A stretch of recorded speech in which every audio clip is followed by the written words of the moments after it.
Ça, c'est des images du championnat de créativité du Québec. Une compétition qui expose des étudiants provenant d'un enseignement primaire jusqu'à un niveau universitaire, à des enjeux réels que peuvent avoir certaines organisations. L'idée étant de voir comment leur ingéniosité peut résoudre certains problèmes et potentiellement apporter de réelles solutions. Et il s'avère qu'en 2024, Ubisoft a proposé aux équipes finalistes de résoudre un problème de taille dans notre média. Comment prévenir et gérer la toxicité dans les jeux vidéo? Dans un média qui certes nous met parfois en compétition dans le cadre des jeux PvP, parfois en coopération dans des MMO ou autres, le principe c'est avant tout de nous rassembler autour d'un même intérêt, vivre la fantaisie proposée par le jeu auquel nous jouons. Et l'idée que cette intention de base a évolué vers un environnement hostile à bien des égards, que ce soit via de la toxicité ou d'autres raisons que nous allons aborder, ça me désole un peu. Jusqu'à présent, on a parlé d'expérience utilisateur afin de proposer un confort de jeu, un moyen de susciter de l'intérêt, d'élargir son public à des personnes en situation de handicap, et aujourd'hui il faut aussi penser à un nouvel élément, votre sécurité. Et on en arrive à un point où cela est devenu le sujet d'un concours où des participants relativement jeunes cherchent une solution. Est-ce que c'est révoltant? Oui. Est-ce que c'est surprenant? Pas tellement. Avec de nouvelles possibilités viennent de nouvelles dérives qu'on ne peut pas toujours envisager. Et à problème moderne, solution moderne.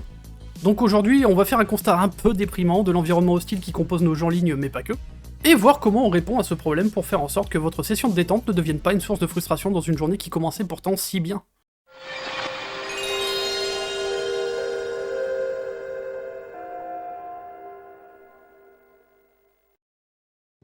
Quand on pense à la sécurité, on pense premièrement à la toxicité, et c'est majoritairement ce dont on va parler aujourd'hui. C'est le plus gros monstre à abattre et celui-ci a plusieurs têtes. Insultes, menaces, propos déplacés, anti-jeux, triche... La liste est longue et peu importe la raison, ça n'a pas sa place. Je ne vous apprends pas grand chose en vous disant que bien sûr, ce comportement est favorisé, grâce à l'anonymat qu'Internet offre, mais ce n'est pas la seule raison. Effet de groupe, frustration causée par la compétition, l'isolement social, les mauvaises influences ou tout simplement la démocratisation du média, apportant toujours plus de personnes potentiellement mal intentionnées, choisissez votre poison. On est en 2025 et la toxicité c'est presque devenu une norme, et c'est pas compliqué à constater. Je lance une partie d'un jeu multijoueur compétitif, et je suis convaincu qu'au premier raté de ma part, je vais avoir le droit, dans le meilleur des cas, à des réflexions via le chat, à un coéquipier qui refuse de jouer voire d'aider l'équipe d'en face, et dans le pire des cas, je pourrais recevoir des insultes ou des menaces. Et encore, je parlais de rater quelque chose, mais il n'y a pas besoin d'en arriver jusque-là. Le simple fait d'être une femme et d'avoir fait l'erreur d'utiliser le chat vocal peut suffire. Oh, be honest with me. Do you know what rape feels like? No, I don't actually. Well, do you want to know? Are you saying you're gonna rape me? Alors désormais, le chemin de pensée est le suivant. Si je suis quelqu'un de toxique et que je perds un match compétitif, premièrement, ce n'est pas de ma faute, mais celle de mon ou mes équipiers. Et ce n'est en aucun cas parce que l'équipe d'en face a été meilleure. Et ce genre de comportement, ce n'est plus un cas isolé. En 2023, la proportion de joueurs qui estiment être témoins de comportements toxiques est d'environ 74%. Un quart de ces joueurs estiment avoir perçu des actes motivés par la haine. Ici, les chiffres diffèrent un peu d'une étude à l'autre, mais dans l'ensemble, les tendances sont semblables. Et vous aurez accès dans la description à cette étude. Selon celle-ci, si je trie par genre de jeu, en partant du principe que Rocket League est un jeu de sport-course, je risque d'être exposé à de la toxicité une partie sur deux. De mon expérience, c'est peut-être un peu moins vrai maintenant, mais il y a eu des moments où j'aurais été d'accord. Petite pause ici, parce qu'après l'écriture de Céline, je suis tombé sur un vieux short de Razmeltor qui date d'environ 2 ans, qui est un coach Rocket League avec beaucoup d'heures de jeu. Et ça m'a terrifié de voir à quel point on dit la même chose, donc je vous partage quelques extraits. Pour moi, quelqu'un qui se fait insulter par son mate et qui est AFK, c'est la norme. T'insultes ton mate, s'il arrête de jouer, c'est normal. Hein. Bon, en solo queue, bon, je coupe le chat. L'extrême majorité des joueurs sont des humains abominables, oui. Pourquoi est-ce que vous croyez que je ne solo queue pas? Parce que je sais que bien plus d'une game sur deux, j'aurais à faire un connard. Genre, le chat ne sert qu'à insulter ses coéquipiers ou ses adversaires. Il y en a quelques-uns qui utilisent le chat différemment, mais c'est tellement une minorité que pour moi, il faudrait l'enlever, le chat, en fait. Le fait est que comme beaucoup de joueurs, l'idée de lancer un jeu PvP en solo ne m'emballe pas trop. Parce que si le problème était lié uniquement au mode classé, ce qui serait déjà pas normal, eh bien soit, je ferais de la partie normale, sans enjeu pour me détendre. Mais même dans ce mode-là, je ne suis pas à l'abri d'avoir des joueurs qui râlent ou abandonnent alors que tout est encore possible. Bref, je parle ici d'expérience parce que c'est une donnée dont je suis certain et qui donne une bonne idée de l'état actuel de ce jeu, mais n'y voyez aucunement une occasion de me plaindre de ma situation car elle est partagée par beaucoup d'autres joueurs sur différents jeux. Mais au-delà des interactions entre joueurs, un autre facteur met en danger notre expérience de jeu. Les mécaniques conçues pour exploiter notre engagement parfois au détriment de notre bien-être et de notre porte-monnaie. L'achat in-app. Et surtout sa variante la plus discutable, l'achat de lootbox. Ces petites boîtes qui contiendront peut-être l'objet de vos rêves, mais surtout l'objet que vous avez déjà en 60 exemplaires. Parce que comme au casino, tout le monde le sait, et quand on n'a pas gagné ce coup-ci, le prochain coup sera sûrement le bon. Du moins c'est ce que ce système essaie de vous faire croire. Alors on a différents modèles plus justes que d'autres, hein. Par exemple le Rainbow Six offre certaines lootbox gratuites, même si dans le fond l'idée reste de vous inciter à vous intéresser un peu plus à ce que vous pourriez gagner en achetant plus d'alpha pack, surtout quand ceux-ci font partie d'événements temporaires, ça serait dommage de rater cette occasion qui n'arrive qu'une fois par an. Apex Legends donne un peu de transparence en vous exposant des probabilités d'avoir l'objet qui a le plus de valeur, et d'ailleurs, permettez-moi de vous dire que si ces chiffres sont exacts, c'est relativement généreux comme pourcentage. Rocket League propose énormément d'événements permettant de débloquer des boîtes exclusives qui ne demandent que de jouer plusieurs parties. Le problème devient cependant plus préoccupant sur Counter-Strike 2, avec l'émergence du skin betting sur des sites externes comme Skin Club. Ces plateformes permettent non seulement l'ouverture de lootbox, mais également de remettre ces skins en jeu, pour tenter de les améliorer. Plus l'écart de valeur entre votre skin et celui que vous convoitez est grand, plus la probabilité de perdre votre skin augmente. Pire encore, vous pouvez prendre part à des battles, où plusieurs joueurs ouvrent des lootbox en parallèle. Celui qui obtient la plus grande valeur sur les drops rafle la totalité des gains des autres participants. En clair, vous payez pour potentiellement tout perdre au profit d'un inconnu ou d'un bot. Et comme vous pouvez le voir, la valeur de certains skins atteint des sommes lunaires. Mais là, on ne parle que d'éléments souvent cosmétiques, donc très dispensables. Dans le cas des gacha games, ce qu'on obtient, c'est des éléments permettant de favoriser votre progression. Quand on regarde des jeux comme Genshin Impact, le système de notation permet de différencier les personnages non seulement par leur rareté, mais surtout par leurs caractéristiques. Un personnage 5 étoiles sera par essence plus puissant que ses congénères avec moins d'étoiles. Dès lors, au-delà de l'aspect collectionniste qui peut déjà motiver un achat, comme pour les lootbox, on remarque ici un moyen de potentiellement passer plus facilement des phases de jeu qui peuvent offrir de la difficulté. Et on n'a même pas besoin d'aller jusqu'au gacha pour ça. Candy Crush Saga, c'est l'exemple typique de la mécanique de casino quand il s'agit de proposer des pseudo-paywall. Pour ceux qui ne connaissent pas le principe, le jeu se compose d'une quantité astronomique de niveaux de jeu, dans lequel le but est de créer des groupes de 3 mêmes éléments adjacents, en ne pouvant les déplacer que vers une case voisine sous réserve que cela forme un groupe. Et il faut tout de même sacrément s'investir pour arriver vers ce que je vais vous expliquer. Mais le jeu devient de plus en plus compliqué, à tel point qu'il paraît presque inenvisageable de passer les niveaux sans avoir certains bonus.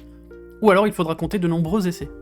Seulement vous ne disposez que d'un nombre limité d'essais par jour, et les bonus en question, bien qu'obtenables gratuitement, seront eux aussi limités. Alors le jeu vous propose de payer pour obtenir plus d'essais et ces fameux boosters. Donc techniquement il n'y a pas de paywall, cependant tout est rendu frustrant au possible pour vous inciter à passer à la caisse. Tout ceci pour finalement vous exposer le deuxième danger, qui est celui de l'addiction, que ce soit au jeu de hasard, ou à ce phénomène très inspiré du casino, et vous connaissez la règle d'or, c'est toujours la maison qui gagne.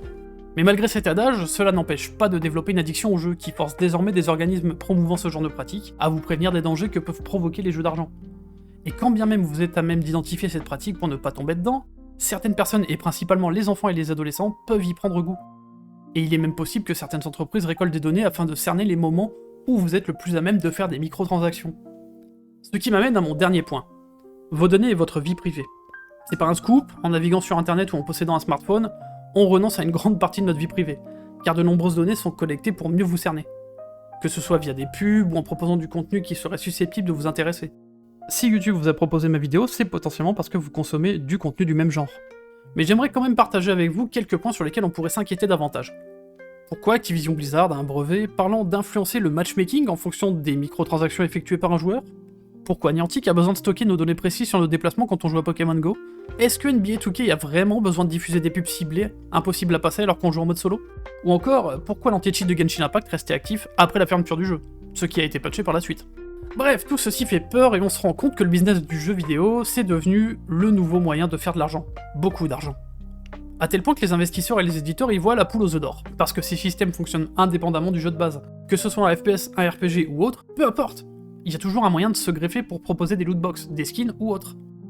Et pour les joueurs, c'est aussi dans le cas des jeux en ligne, un terrain propice pour adopter des comportements inacceptables, pouvant anéantir le plaisir de jeu initialement mis en place par les développeurs. Alors il a fallu, et il faut toujours trouver des solutions pour se protéger de tout ça. Pour ce qui est de la toxicité, les problèmes sont nombreux et les solutions le sont tout autant. Comme pratique de base, on a bien sûr la possibilité de bloquer tout moyen de communication, bye bye l'esprit d'équipe et la possibilité de communiquer, mais au moins vous ne subirez pas d'insultes ou de menaces, du moins vous n'en serez pas informé. De manière plus légère, on peut aussi utiliser les filtres textuels permettant au moins d'atténuer le langage écrit, mais vous restez tout de même exposé à des abus via le chat vocal s'il y en a un. Pour le grief en jeu, il y a plusieurs possibilités. La première, c'est de pouvoir proposer un vote pour bannir un joueur de la partie en cours, mais cela signifie en général, dans le cas de match classé, qu'il faudra finir en infériorité numérique. Seulement ce système donne aussi à des joueurs toxiques la possibilité d'exclure n'importe qui. Il m'est déjà arrivé dans une partie en ligne de tomber sur un groupe de 4 joueurs qui ont décidé de me kicker d'une partie sans raison particulière. Un autre problème gênant, c'est le team kill dans les shooters. Par exemple Counter-Strike 2 et Rainbow Six ont du tir allié. Donc quand on veut nuire à ses coéquipiers, il n'est pas rare de voir quelqu'un tuer un de ses partenaires. Sauf que dans ce genre de jeu où un round peut être long, la frustration peut vite vous donner envie de régler vos comptes au prochain round. Dans le cas de Counter-Strike, le jeu ne tolérera pas plus de 2 ou 3 meurtres fratricides, auquel cas le jeu vous exclura automatiquement. Cela permet de laisser une marge de manœuvre car les tirs alliés peuvent quand même arriver accidentellement. Rainbow Six Siege dispose aussi de cette fonctionnalité, mais va même plus loin. Si vous avez été tué par un allié, le jeu vous montrera le point de vue de votre adversaire, ce qui vous permettra de juger si oui ou non l'action était intentionnelle. En attendant, le jeu applique le Reverse Friendly Fire sur la personne concernée, ce qui signifie que si cette personne cause à nouveau des dégâts à un allié, c'est elle qui prendra les dégâts, et si ces dégâts sont mortels, eh bien tant pis pour elle. Vous avez donc quelques secondes par la suite pour voter si oui ou non la personne vous a tué par accident. En fonction de votre vote, on enlèvera ou non le Reverse Friendly Fire. Et peu importe ce qui vous est arrivé, si vous êtes témoin de comportements toxiques, le réflexe à avoir c'est d'utiliser l'outil de signalement que propose le jeu. Et bien que ce système peut être aussi utilisé à mauvais escient, il ne faut pas hésiter à mettre un peu de contexte, cela permet de faciliter la modération quand elle est présente. Enfin ça c'est quand on nous autorise à signaler des joueurs même quand ils n'ont pas déjà quitté le serveur. Et c'est tout ce que vous avez à faire, dans le meilleur des cas, la personne a juste eu un moment de faiblesse et pas de chance pour vous, vous en avez fait les frais. Dans le pire des cas, ce n'est pas son premier agissement et si suffisamment de personnes ont eu le même réflexe que vous, la personne sera mise en avant pendant les phases de modération et des sanctions seront prises en conséquence. Cela peut aller d'une privation de chat, à une interdiction de prendre part à des matchs classés, voire à des bannissements de comptes temporaires ou permanents. Dans la majorité des cas, la modération est faite en interne par des IA ou par des équipes attitrées, et par le passé, on a pu voir des systèmes communautaires. Si vous avez joué League of Legends dans le début des années 2010, il était possible de faire un tour dans le tribunal sous réserve d'avoir un niveau de jeu suffisant. Vous pouviez alors juger jusqu'à 20 cas par jour. On vous donnait la possibilité de voir la raison pour laquelle le joueur est jugé, ses stats pour la partie, le nombre de personnes l'ayant dénoncé, et le chat de toute la partie afin de voir s'il y a eu de la violence textuelle. En fonction, vous décidiez si oui ou non le joueur était coupable de ce pourquoi il était signalé, et afin d'encourager l'impartialité, vous pouviez gagner le droit de gérer plus de cas par jour, ainsi que de la soft currency en jeu si votre jugement coïncide avec la décision finale. Et à contrario, on vous donnait moins de cas si vos jugements n'étaient pas bons. Si ce système semblait prometteur, il s'avère qu'en réalité, certains cas pouvaient dater de plus de 6 mois en arrière. Ça laisse largement le temps au coupable d'oublier pourquoi il est puni. Et au-delà de la lenteur, c'est parfois compliqué de laisser la modération à une population de personnes qui n'a pas forcément les clés pour prononcer un verdict correct. En résumé, pour lutter contre la toxicité, on a quelques actions rapides pour limiter la casse et de la modération à plus ou moins long terme pour déterminer si une personne dénoncée a besoin d'être sanctionnée. Ce sont des solutions de base qui font partie des premières réponses à la toxicité, mais qui sont dans l'ensemble là pour agir une fois que le mal est fait. Alors il a fallu affiner les méthodes au fur et à mesure, car même si l'on parvient à priver les joueurs de leur capacité à écrire et nuire verbalement, ces derniers savent faire preuve de créativité quand il s'agit de trouver d'autres moyens de nuire. Tout d'abord, on essaie de proposer un cercle vertueux. Si les sanctions immédiates empêchent la nuisance, le système d'honneur cherche lui à prévenir la toxicité en incitant à un comportement exemplaire. Et bien Rainbow Six Siege a poussé le système à un autre niveau. Votre comportement sera analysé pendant toutes vos parties, et il est possible de consulter un graphique recensant les potentielles actions disruptives et constructives. En fin de chaque partie, le jeu vous permet de féliciter spontanément les joueurs pour leur leadership, leur bonne communication, ou tout simplement parce qu'ils ont bien joué. Ces distinctions contribuent à faire monter le niveau de positivité de la personne concernée, ce qui, en fin de saison, lui permettra de gagner des récompenses. Et psychologiquement parlant, cela fait marcher le biais de réciprocité, ce biais cognitif qui vous incite à rendre l'appareil à une personne qui a spontanément été bienveillante à votre égard. Tu m'as recommandé en fin de partie ? Je vais également te recommander. D'autres jeux utilisent un système de réputation potentiellement moins poussé, mais qui ajoute une variable au matchmaking qui aura tendance à mettre des joueurs toxiques ensemble et tenir les joueurs exemplaires à l'écart. Dans un tout autre registre, Mojang propose un service payant pour tous vos serveurs Minecraft afin de bénéficier de fonctionnalités de modération automatisées, afin de vous permettre de ne pas devoir modérer par vous-même votre serveur jour et nuit. Et si vous êtes un parent inquiet pour vos enfants, vous avez entre autres un moyen de contrôler qui peut se connecter à votre serveur. Pendant un moment, Rainbow Six utilisait un bot qui identifiait grâce à un dictionnaire de mots des termes étant considérés comme offensants, ce qui résultait dès l'envoi du message à une sanction immédiate, allant de l'interdiction de communiquer à une interdiction de prendre part à des parties contre des joueurs pendant une durée plus ou moins longue. Quelques mois plus tard, ce système a été désactivé car trop zélé et potentiellement inadapté à un jeu aussi populaire et qui côtoie beaucoup de langues différentes. Mais Ubisoft est récemment revenu à la charge avec Toxbuster, une IA qui a pour but d'interpréter le sens d'une phrase afin de déterminer si oui ou non celle-ci est offensante et qui contribue à ce fameux système de réputation. Celle-ci est entraînée via le machine learning afin de pouvoir interpréter en théorie des phrases plutôt complexes, utilisant de l'argot moderne ainsi que des moyens plus ou moins détournés d'orthographier certains termes. Si ce modèle fonctionne, il faut tout de même faire preuve de vigilance, car l'IA peut renvoyer du faux positif. Et il faut aussi envisager de l'adapter au contexte. Par exemple, employer des termes comme tuer ou meurtre sont plutôt normales sur Rainbow Six, c'est un shooter compétitif. Et il reste à savoir si cette IA est capable de faire la différence entre dire à quelqu'un qu'on va le tuer en jeu par rapport au fait de réellement proférer une menace. Heureusement, l'IA ne prend pas de décision, donc les faux positifs ne sont pas un risque pour les joueurs. Mais Toxbuster étant une IA basée sur du machine learning, on peut très bien envisager que les décisions que prennent les modérateurs contribuent à perfectionner la détection de messages toxiques. Et peut-être même qu'à terme, il sera envisageable d'avoir une modération en temps réel. Riot utilise depuis quelques temps maintenant Vanguard, qui contrairement à d'autres logiciels d'anti-triche, dispose d'un niveau d'accès que l'on appelle Ring 0. Cela signifie que techniquement, celui-ci a un accès total à votre ordinateur, ce qui a provoqué bien des inquiétudes pour des raisons évidentes. Vanguard s'active au démarrage de votre PC et surveille en permanence si des logiciels tiers de triche ne sont pas en cours d'exécution. On voit de plus en plus ce genre de solutions émerger afin de garantir que vos parties seront moins concernées par des comportements toxiques. Et grâce à ces solutions, il n'y a plus réellement besoin de modération car la sanction est appliquée instantanément. Et si l'erreur est humaine, elle est aussi informatique. Et parfois les IA, aussi entraînées soient-elles, sont susceptibles de sanctionner injustement quelqu'un, car il y a encore des ajustements à faire. Et quand bien même elle serait au point, les joueurs savent y faire pour trouver des moyens de détourner. Rocket League et son chat rapide en sont un exemple, mais dernièrement Fortnite a pris une décision intéressante à ce sujet. Vous savez que Fortnite est un concentré d'animation loufoque et de danse plus ou moins célèbre, notamment Takes the L. L pour loser, utilisé assez souvent pour provoquer l'adversaire que l'on vient d'abattre. Eh bien Epic Games a décidé de classer ce genre d'animation dans la catégorie conflictuelle. Vous pouvez alors décider de voir cette emote jouée uniquement par vos alliés, ou de la désactiver complètement. À problème moderne, solution moderne. Et cette action remet dès lors en cause l'achat de l'emote. À quoi bon acheter ces animations si on décide de les censurer? Ce qui m'amène alors au deuxième point concernant les microtransactions. Comment protéger les joueurs des lootbox et du jeu de hasard? On a bien vu par le passé que certains pays comme la Belgique ont interdit la vente des lootbox car l'exposition aux jeux de hasard est interdite. C'est également pour cette raison que nos amis belges ne peuvent pas non plus ouvrir de booster sur Pokémon TCG, car l'application est bloquée. Et bien en France, il existe aussi quelques lois du genre qui ont changé l'ouverture des lootbox pour Counter-Strike par exemple. Là où certains pays ont toujours cette fameuse roulette, en France, chaque caisse est passée au rayon X et il faudra payer pour accéder au skin. Mais au moins vous savez ce que vous allez acheter. Ce n'est donc techniquement plus du jeu de hasard. Pour le mobile, il est possible de bloquer les achats en jeu en utilisant les options de votre appareil, mais c'est tout. Le reste, c'est de la sensibilisation. Et si vous êtes dans une situation où vous avez des difficultés à ne pas craquer, il est conseillé de vous fixer un budget qui ne vous mette pas en danger. Vous vous doutez bien que des organismes de protection du consommateur ont fait une levée de bouclier vis-à-vis de ces pratiques. Et c'est notamment le Conseil norvégien des consommateurs qui a décidé de prendre la parole à ce sujet pour proposer des solutions. Ce dernier demande plus de transparence concernant les algorithmes utilisés, et ceux-ci doivent être communiqués aux joueurs souhaitant faire l'obtention des objets d'une lootbox. Celui-ci demande également d'afficher les devises car il est vrai qu'on peut vite perdre la notion d'argent quand on voit tous les prix dans des monnaies virtuelles. Il me paraît compliqué de ne pas aborder les systèmes d'évaluation des jeux tels que PEGI pour l'Europe ou ESRB pour l'Amérique du Nord. Leur objectif n'est pas d'interdire mais de prévenir le consommateur de ce à quoi il s'expose en jouant à un jeu. Alors oui, moi aussi j'ai joué à GTA avant d'avoir un âge à 2 chiffres, mais au moins les consommateurs savent à quoi s'en tenir. Même si quelques actions récentes questionnent quelque peu la légitimité de ces derniers.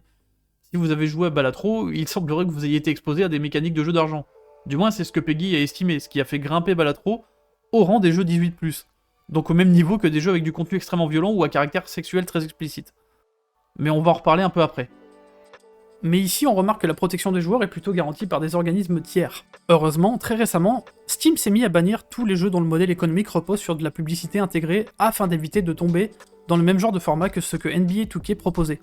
Ce qui est une initiative plutôt encourageante venant de développeurs pour lutter contre des modèles économiques qui n'ont pour but que d'inciter le consommateur à dépenser plus d'argent. Mais il y a encore beaucoup de chemin à faire de ce côté-là. Et même si cela fait bien l'affaire de certains studios, il serait important de rappeler que ce sont leurs œuvres qui représentent un danger pour les consommateurs, quand la monétisation prend une part trop importante. Et c'est un peu le même schéma pour les IA. Car d'un point de vue business, c'est plutôt la solution que le problème. Mais des bloqueurs de tracking comme les VPN permettent déjà de limiter la collecte de données, sauf que ce sont généralement des offres payantes. En Europe, il y a cette fameuse RGPD qui a malheureusement rendu la navigation sur les sites plutôt pénible, mais qui permet néanmoins d'éviter une collecte de données non pertinente, même s'il y a fort à parier que beaucoup de dérives sont présentes. Mais pour le reste du monde, c'est un peu laxiste, même si les États-Unis commencent à réguler ces pratiques. Ce genre de question soulève aussi un problème de responsabilité. Quand on regarde l'étude de la toxicité, 81% des joueurs estiment que la protection contre les comportements toxiques devrait être la priorité pour les studios de jeux. Également, quand on demande qui devrait être responsable de garantir un environnement inclusif et sécuritaire en jeu, les développeurs et les joueurs s'accordent sur le fait que c'est une responsabilité qui incombe au studio. Et c'est discutable. Je suis personnellement d'accord que le studio doit éviter au maximum de donner des armes aux joueurs pour être toxique, mais peut-on vraiment les blâmer pour les faits et gestes d'une communauté toujours plus hostile? Eh bien cela dépend. Parfois, certains studios tardent juste à réagir, car ces derniers favorisent plutôt le contenu à la modération. Certains n'ont pas les moyens ou ont simplement du mal à modérer efficacement, et certains jeux tirent profit d'un phénomène d'engagement négatif. Pour certains joueurs, la toxicité devient une motivation à se surpasser. Pour d'autres, c'est une arme psychologique pour déstabiliser l'adversaire, une stratégie que certains studios tolèrent. Si vous suivez la scène e-sport de Counter-Strike, il y a récemment eu la compétition de Katowice, où on a pu voir 2 équipes françaises s'envoyer de la tendresse. Flemzy Flemzy Alors, tu prends la souris, tu cliques. Tu cliques. Terre le capitaine. T'es trop nul, frère. Tu pues la merde. And that retake now gets them up to that point. Headsets off, screaming in. Et ça, c'est accepté jusqu'à une certaine mesure dans des compétitions officielles. Alors comment faire passer le message que ce n'est pas acceptable dans des parties non officielles? En prenant du recul, on se doute que ce trash talk à l'américaine fait partie du show et que les joueurs se connaissent très bien. Mais il est certain que ce genre de clip peut avoir une influence très négative sur le reste de la communauté qui va vouloir reproduire ce qu'elle voit. Et je vais balancer une évidence, mais c'est aussi notre responsabilité en tant que joueur de ne pas alimenter le feu, même si c'est parfois dur de résister. Mais il faut faire attention à ne pas tout percevoir comme étant de la toxicité, car il existe une zone grise dans tout ça, où un comportement auto-centré n'est que le fruit d'un esprit compétitif. L'attitude négative, le tryhard, certaines actions de gameplay peuvent être frustrantes, mais font partie intégrante de certains jeux. Un counter-picking sur League of Legends, un concurrent qui passe sa partie à vous démolir sur Rocket League, il y a de quoi s'énerver, mais ça fait aussi partie du jeu. Dans les derniers points inquiétants, il y a d'abord ce qui relève de l'UGC, User Generated Content. Que ce soit les mods ou via l'écosystème d'un jeu comme Roblox, il est facile d'être exposé à du contenu qui ne devrait potentiellement pas être toléré et qui est pourtant assez facile à trouver. Même si les filtres font déjà une première passe pour détecter tout ça, certains contenus explicites peuvent passer entre les mailles du filet. Mais le danger principal de ces plateformes, et notamment des third place, c'est surtout l'anonymat et l'impossibilité de savoir qui se cache derrière un pseudo et un avatar. Quelques cas d'enlèvement et d'abus ont eu pour point de départ ces plateformes. En ce qui concerne Roblox, depuis fin 2024, le contrôle parental est devenu nécessaire pour activer certaines options, dont la messagerie. Et une vérification par scan de carte d'identité peut aussi être très utilisée afin de prouver votre âge et potentiellement verrouiller l'accès à du contenu trop violent ou vulgaire. En soi, je parlais de third place, mais tout jeu contenant un chat est concerné. Et sachez que les modérateurs de jeu sanctionnent certes un compte dans le cadre du jeu, mais si l'on considère que la personne peut représenter un danger, cela peut remonter aux autorités compétentes. Donc si un individu envisage de proférer des menaces, que ce soit pour une mauvaise blague ou non, l'anonymat ne vous met pas à l'abri. Dans tous ces exemples, il est évident qu'il y a des choses à améliorer pour garantir la sécurité. Mais il me semble difficile de définir un responsable unique pour qui il incombe de ne pas exposer les joueurs à des dangers. D'une part parce que les menaces sont multiples et diverses, et d'autre part parce qu'elles proviennent principalement de la volonté d'un autre joueur de nuire. Alors chacun tente ou non de résoudre le problème à sa manière. On a pu voir il y a quelques temps Riot et Ubisoft s'unir pour lutter contre ce problème, et vu le niveau de toxicité recensé par leur jeu dans le passé, on peut comprendre leur réaction. Mais cela peut et posera sans doute un problème d'éthique. Augmenter la sécurité amène souvent à réduire la liberté. Quand on voit les inquiétudes que provoque l'installation de Vanguard, qui dispose d'un contrôle total sur votre PC, que se passerait-il si chaque studio imposait un logiciel du même genre? On peut vite voir les dérives. Mais fort heureusement, la loi martiale dans nos consoles, ce n'est pas encore une réalité, et j'ai un peu d'espoir pour la suite. Preuve en est, j'ai tenté au maximum d'utiliser mes captures pour exposer la toxicité, et étrangement, ça a été plus difficile que ce que j'imaginais de trouver des personnes toxiques. Ce qui me fait me demander si notre biais de négativité ne nous fait pas voir les choses plus graves qu'elles ne le sont réellement. Et attention, je ne cherche pas ici à dédramatiser les comportements dangereux qui restent malheureusement présents. Ici, je n'ai fait qu'aborder la protection des joueurs, mais on a vu par le passé des développeurs se faire menacer, voire swatter. En ce qui concerne les autres points, pour le moment les actions sont surtout préventives, et en parlant de ça, je ne pourrais que vous conseiller de vous renseigner au maximum pour tout ce qui touche à votre portefeuille et à l'exposition des plus jeunes en ligne. Il y a des outils pour limiter la casse, mais le mieux reste de s'informer et de sensibiliser avant d'acheter. Bien entendu, tout ceci n'est pas parfait, et on peut poser des questionnements sur pourquoi Balatro, qui soi-disant expose les joueurs à des mécaniques de jeu d'argent, se retrouve 18+, alors qu'aucune microtransaction n'est présente dans le jeu, contrairement à des blockbusters, qui eux ne sont pas avares en lootbox et autres pratiques douteuses. Cependant, l'organisme s'est ravisé dernièrement et le jeu est désormais PEGI 12, ce qui montre une remise en question de leur part, qui souhaite rajouter de la granularité dans son système de notation, et qui, je l'espère personnellement, contribuera à faire avancer la protection des joueurs dans le bon sens. Mais que se passe-t-il lorsqu'un jeu payant devient free-to-play? La barrière du prix disparaît, ouvrant la porte aux joueurs mal intentionnés et à des problèmes comme le smurfing, sans compter que le modèle économique bascule vers des microtransactions plus agressives. Les studios mesurent-ils vraiment l'impact de ces décisions sur leur communauté? Rainbow Six et Counter-Strike ont tenté de limiter l'accès au compétitif pour les joueurs free-to-play, mais ce n'est qu'un début de réponse. Affaire à suivre. Et vu qu'on arrive vers la fin, il est temps de faire un récapitulatif. Que ce soit en solo ou en multi, jouer à des jeux c'est risqué, et ça ne devrait pas l'être. D'un côté, les microtransactions et les mécaniques douteuses, de l'autre, l'humain qui, sous couvert d'anonymat, est capable du meilleur comme du pire. Pour les studios, c'est un combat qui devient de plus en plus important afin de garantir une base de joueurs stable, mais surtout de garantir que notre sécurité soit préservée et que nous puissions passer un moment fun, parce que c'est quand même ça la base. Mais l'intervention des développeurs reste limitée, et si l'on ne veut pas pousser les studios et les pays à prendre des mesures qui sont de moins en moins laxistes, il est important de se remettre aussi en question et de ne pas prendre part à des spirales de haine qui ne font qu'ajouter une goutte dans l'océan de toxicité. Dans un jeu coopératif, vos coéquipiers veulent aussi gagner. Les insulter ne les rendra pas meilleurs, ça ne fera qu'empirer votre propre expérience. Dans la défaite, on prend plus de plaisir à entendre ça, plutôt que de voir ça, non? Même si je dois reconnaître que ça me fera toujours rire de voir les gens speedrun pour quitter un match quand ils sont plus salés que la mer rouge. Peut-être qu'une solution, ce serait aussi de proposer des modes de jeu qui permettent de relâcher toute la frustration sur des bots entre deux parties en ligne. Mais en attendant de voir ce genre de choses émerger, il reste toujours notre bon vieux Doom pour faire descendre la pression. Je vous invite tous à rejoindre mon mouvement moins de sel plus de Glory Kill pour un futur vidéoludique plus radieux.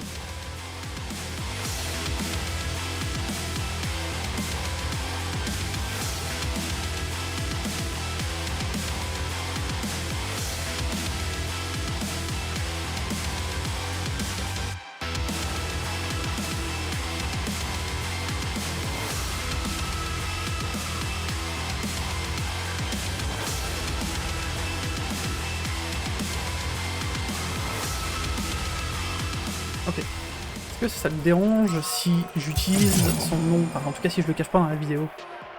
Voilà, je sais pas écrire, c'est clair. Ah, bon bah, techniquement il a pas dit non, hein.